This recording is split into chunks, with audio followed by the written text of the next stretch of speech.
après-midi et bienvenue à Mythic Suite et Villa. Aujourd'hui est un jour vraiment très spécial parce que nous accueillons chez nous, ici, à l'atelier, au cœur même du resort, Monsieur Lanre Olagoke, qui nous vient d'Angleterre et qui est originaire de Nigeria.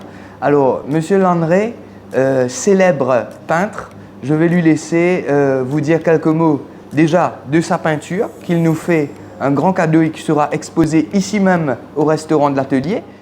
Good afternoon, everyone, and viewers who are just watching this program. I'm so honored and privileged to be in this wonderful place. The hospitality of Mythic Villas is next to none. And I'm so excited. I'm here with my wife and my two daughters. And I'm so privileged, to be here because the staffs in this place have been phenomenal. And if you decide to come to Mauritius, this is the place to be. I can tell you for sure. And I'm so grateful to meet people like yourself, Jean, Christophe, and you've been so wonderful to my family. And the team. And the team, of course, the team. The team, every single one of you, I cannot explain or I can't even say how much we're so happy to be here in Mauritius. And being the first time of my wife and my daughters, it's incredible for them. And once they're happy, I'm happy. So I really want to thank every members and the team of this resort, Mythic Villas. And one thing I want to say to the audience as well is the atmosphere, the people, and the peace we've found since we arrived there is phenomenal. We come from London, which is a big city and busy and all of that. But the joy we find in this place is incredible. And it's an honor to, of course, to gift this piece to the Mythic team. I've been painting for over 40 years, a long time. And painting, being an artist, has been number one. But the most important thing for me is people. People, diversity, colors. That's what inspires me more to be even more creative. So I travel a lot.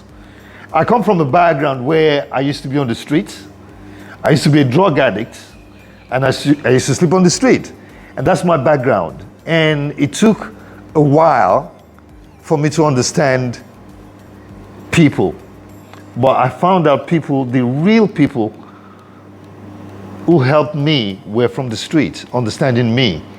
And I only could find that through my art, the freedom of being able to express myself, to create.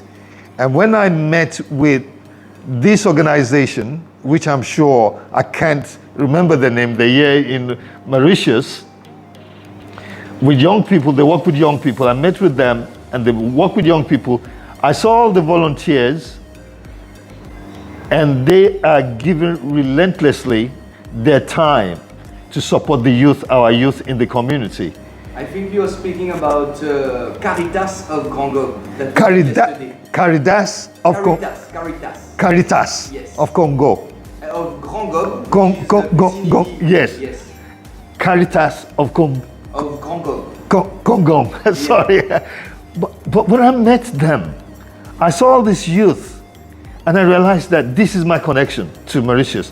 This is the reason why I came here. Not so much about the art, not so much about my family. Thank God for them. That's beautiful.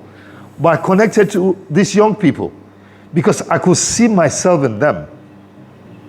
I could see when I was there, when I was more vulnerable. Some of them might not even have their parents there with them. Some of them might just be orphan. Some of them, and I could see myself in those young people. I'll give you a story. There was this young man, I met in prison when I was doing a workshop in prison.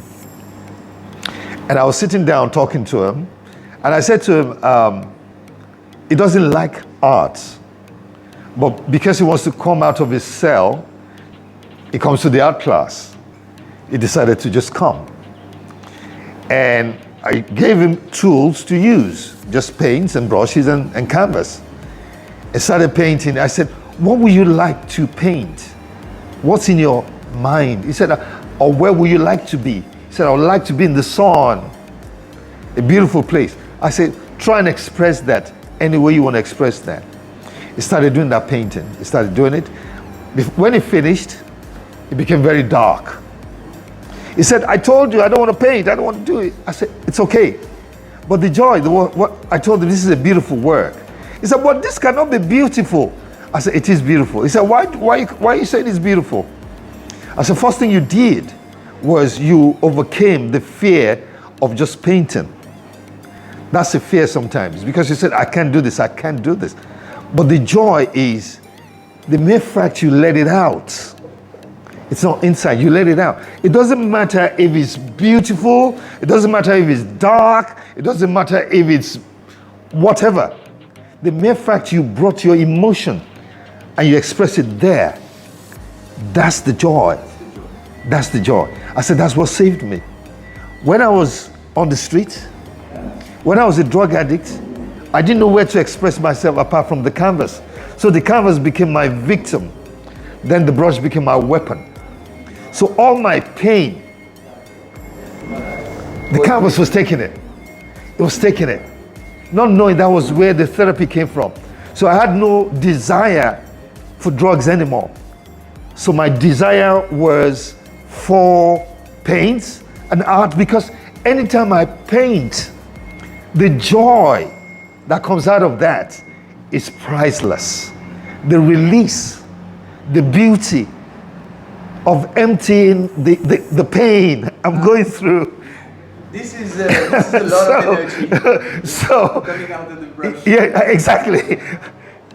And that's what I tell them. No matter who you are, if you're a dancer, dance it out. If you're a poet, write it out. If you're a musician, sing it out. It doesn't matter if you're swearing. It doesn't matter what it sounds like. Just let it out. Let it out. Dance it out. Play it out. Sing it out. Act it out. Just let it come out. And that freedom after that, it's beautiful. It's beautiful when you let it out. And there's so much healing in letting that pain out, that rejection out through our works. And that's why I'm still here. That's why I'm a very happy person. That's why I have a beautiful marriage. Because my wife gives me the freedom to be able to be creative, be who I am. And my daughters allow me, and my wife allows me. And I have great women in my life. And my mother, she's a great woman as well. And they've made me find my feminine side, my emotion. Now I can cry if I want to cry.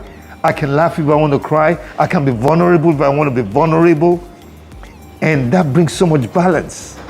More for a man to, if a man is listening to this, it will be good for them to find that balance, that feminine side. And of course, we men, we have our ego. At some point, yes. At some point, yeah.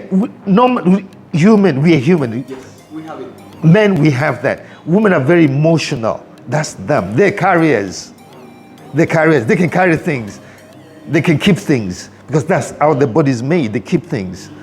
But sometimes we do something to maybe our peers, and we say something, and we say, oh, you know, I'm sorry, darling, da da da da da da da da da. And we think it's over. In 10 years' time, you do the same thing again. And the wife said, but you see, I told you, remember you did this, you did that. Because they carry, they're made like that. And you said, but I said sorry. But you said, well, yeah, but you still did it again. But we are different, but at the same time, we have that feminine side of us. And once we find that balance, it's a beautiful place to be. And through my wife, through my daughters, they made me find that balance. And I'm a very happy person. I'm very content. Thank you very much. Thank you. Thank you very much, Lanre. Thank you. So now we'll just proceed for signing your piece of art. Yes. That will be displayed here. Wonderful.